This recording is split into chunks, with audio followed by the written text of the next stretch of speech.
Hello everyone, আমি রুদ্রাক্ষী।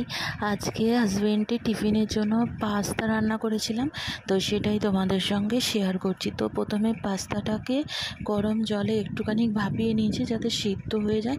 খুব বেশি আমি সিদ্ধ করি না, মোটামুটি একটু ভাপিয়ে নিলেই হয়। আর এদিকে আলু আর পেঁয়াজটা কেটে নিয়েছি। তো জাস্ট জলটা একটু ফুটে উঠেছে যেই আমি তখনই পাস্তাটা নামিয়ে ভালো করে ঠান্ডা জল দিয়ে ভালো করে ধুয়ে একটা ঝুড়ির মধ্যে রেখেছি যাতে জলটা ঝরে যায়।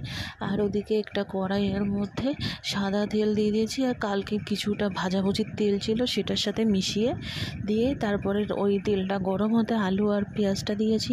তার মধ্যে নুন দিয়ে দিয়েছিলাম, দিয়ে আলু আর পেঁয়াজটাকে এবার একটু ভালো মতন করে ভেজে নেব যাতে আলুটা সেদ্ধ হয়ে যায় ভাজতে ভাজতে, নাহলে তো শক্ত থেকে যাবে। তো নাড়াচাড়া করতে আমি কিন্তু হলুদ দিইনি, আমার হাজব্যান্ড পাস্তাতে হলুদ খায় না, আর আমার ভালোও লাগে না এটাতে হলুদ দিতে। তারপরে আলু আর পেঁয়াজটা ভাজা হয়ে যাওয়ার পর আমি পাস্তাটা দিয়ে দিয়েছি। এবার পাস্তাটা দিয়ে ভালো মতন করে ভেজে নেব যাতে পাস্তাটাও একটু ভাজা ভাজা হয়ে যায়, খেতে ভালো লাগবে। তারপর এটার মধ্যে আমি একটু গোলমরিচের গুঁড়ো দিয়েছিলাম ঝালের জন্য, কাঁচা লঙ্কা খেতে পারে না সেই জন্য।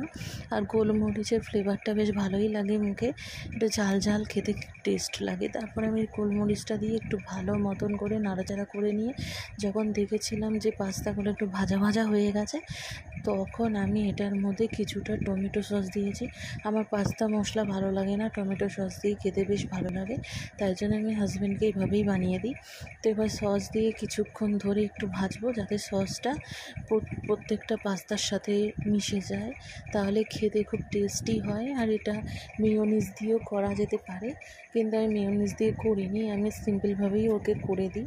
আর যেহেতু দুপুরের টাইমটা ওর পেটটা ফাঁকা থাকে, সেই সময় এটা করে দিলে অনেকক্ষণ পেটে থাকে, কারণ ও সকাল থেকে সেরকম কিছু খেয়ে যায় না এবং সেই রাত্রেবেলা 11টা নাগাদ ভাত খায়, সেই জন্য দুপুরের লাঞ্চটা একটু ভারী দেয়। ধন্যবাদ।